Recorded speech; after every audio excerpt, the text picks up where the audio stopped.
नमस्कार। आज का विषय जो है वो एक शब्द बड़ा अच्छा है कि लोग कहते हैं कि मैंने फैसला ले लिया है। ये जो फैसला शब्द है ये हमेशा अकस्मात देखा गया है कि ये आवेश में लिया गया कभी कभी फैसले होते हैं। कभी कभी क्या है, आदमी जल्दबाजी में कोई फैसले ले लेता है या कोई सच को ना जानते हुए भी फैसले ले लेता है और बाद में जब उस सच का उसको पता चलता है तो इस बात को उसको दुख लगता है कि उसने सच जानने की कोशिश नहीं की। इसी को एक उदाहरण लेते हुए कि कभी भी आप फैसला लीजिए जीवन में, वो फैसला आपके कैरियर से रिगार्डिंग हो, वो फैसला आपके संबंध के रिगार्डिंग हो, वो फैसला आपके परिवार के किसी है, क्योंकि जो फैसला आप ले रहे हैं वो कहीं ना कहीं आपके भविष्य को तय करेगा। आप कैरियर की रिगार्डिंग कोई फैसला ले रहे हैं वो भी आपके भविष्य को तय करेगा। आप परिवार के रिगार्डिंग कोई फैसला ले रहे हैं उसके लिए भी क्या होगा कि वो आपके परिवार के ढांचे को भी कहीं ना कहीं भविष्य में उसकी एक प्रतिबिंब इमेज जो है आपको दिखाएगा कि जो फैसला आपने लिया था वो सही है या गलत है। इसी पे मैं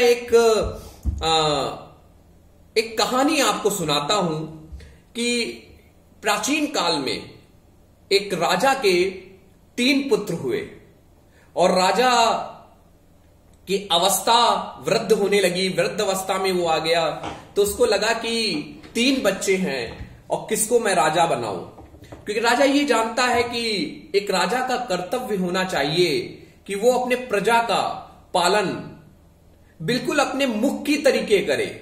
जैसे मुख क्या होता है, आप जो खाना खाते हैं वो मुख क्या करता है, सभी को कुछ ना कुछ देता है और शरीर की संरचना करता है और शरीर चलने के माध्यम होता है। तो जो राजा है, जो लीडर है, वो ऐसा होना चाहिए जो अपनी प्रजा का पालन बहुत अच्छी तरीके से करे।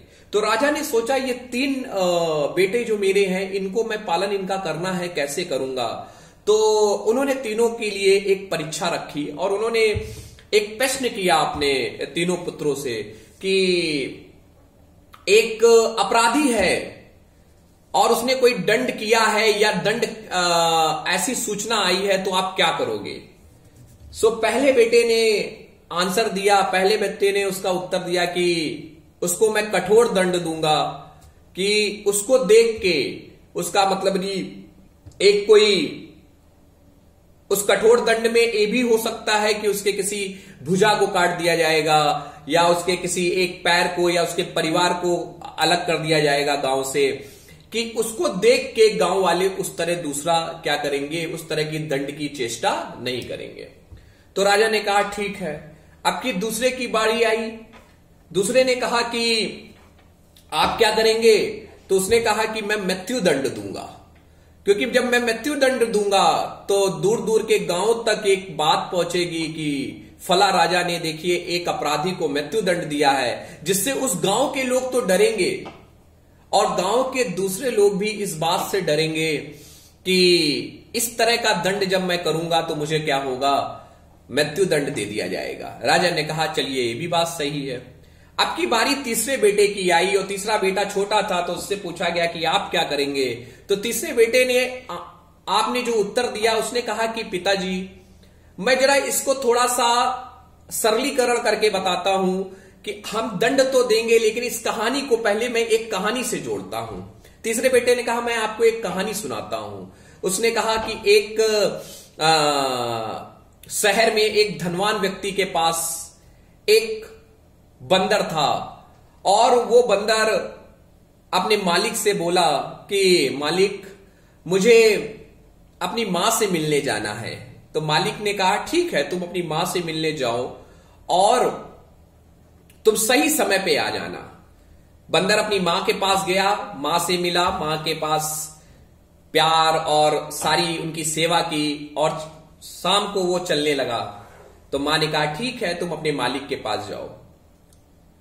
बंदर रास्ते में चला तो उसको एक वृक्ष दिखा आम के पेड़ का। उसने सुन रखा था बहुत लोगों के मुख बिंदु से कि इस पेड़ का जो फल खा लेता है वो अमर हो जाता है।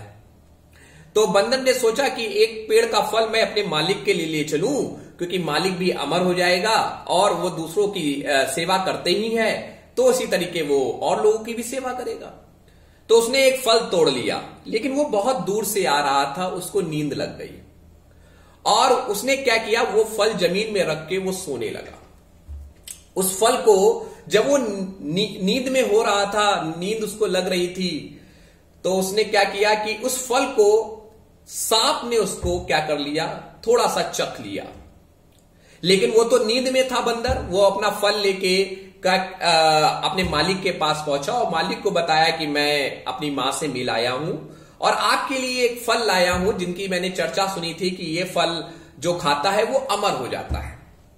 मालिक ने कहा कि ठीक है। उसने उस फल को अपने कुत्ते को दे दिया, बोला इसको खिला देते हैं पहले और फिर बाद में बचेगा वो मैं खा लूंगा। जैसे ही उसने अपने कुत्ते को उस फल को दिया तो कुत्ता वहीं पे उसने प्राण त्याग दिए, वहीं पे उसको मृत्यु हो गई।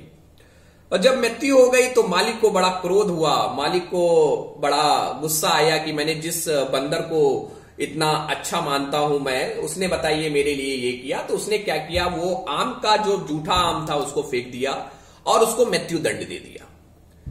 कुछ दिन बाद उस आम से एक पेड़ निकला, लेकिन धनवान व्यक्ति ने यह घोषणा की इसका कोई फल नहीं खाएगा। तो शहर के लोगों ने वहां फल खाना उस आम का नहीं समझा, क्योंकि बोला गया ये जहरीला आम का पेड़ है, इसके कोई फल ना खाए।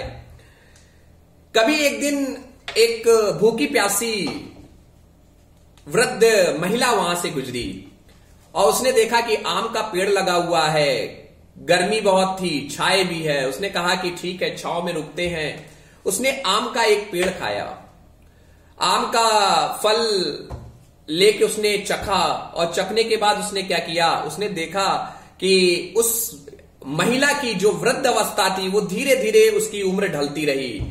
तो लोगों ने, आसपास के लोगों ने जब ये देखा तो उन्होंने राजा को या उन्होंने उस धनवान व्यक्ति को ये सूचना दी। धनवान व्यक्ति ने सोचा ये तो वही फल है जो मेरा बंदर लाया था जिसकी गुठली मैंने। उसको बड़ा अफसोस हुआ क्योंकि वो सच जान चुका था। उसने सच जाना कि ये तो वही फल था जो मेरा बंदर लाया था कि इसको खा के मेरे मालिक अमर हो जाएंगे। इस बात को सुन के मतलब यानी बड़ा उसको बड़ा अफसोस हुआ क्योंकि उसने वो फैसला ले लिया था। तो ये राजा के तीसरे बेटे ने जब ये कहानी सुनाई तो राजा ने कहा कि मैं सच के जाने बिना कोई फैसला नहीं लूंगा। मैं सच सुनूंगा कहां से क्या है, उस अपराधी का सच क्या है, और जिसने इस बात का किया है कि ये अपराधी है उसका भी सच सुनूंगा। ऐसा तो नहीं है कि जल्दबाजी में जो मैं फैसले बता रहा हूं वो गलत हो। तो आप लोग जीवन में जितने फैसले लेने हैं पहले उनकी सच की बुनियाद रखिए। आप ये देखिए कि क्या सच्चता इस बात पर निर्भर है कि जो आप कह रहे हैं वो सच नहीं।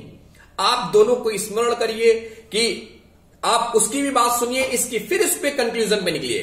वो धनवान व्यक्ति ये सच जानने की कोशिश करता है कि उसका कुत्ता कैसे मरा है, तो शायद उसका वफादार बंदर उसके साथ रहता। कहीं ऐसे तो नहीं जीवन में आप कुछ फैसले ले रहे हैं कि उस फैसले में कुछ आपको बाद में आपको अफसोस होना पड़े, उसके लिए आप सचेत रहिए। ये कहानी बस सिर्फ आपके लिए मैं यहां तक लाया था कि आप फैसले लिए जीवन में। फैसला इस बात के लीजिए आपको करना क्या है।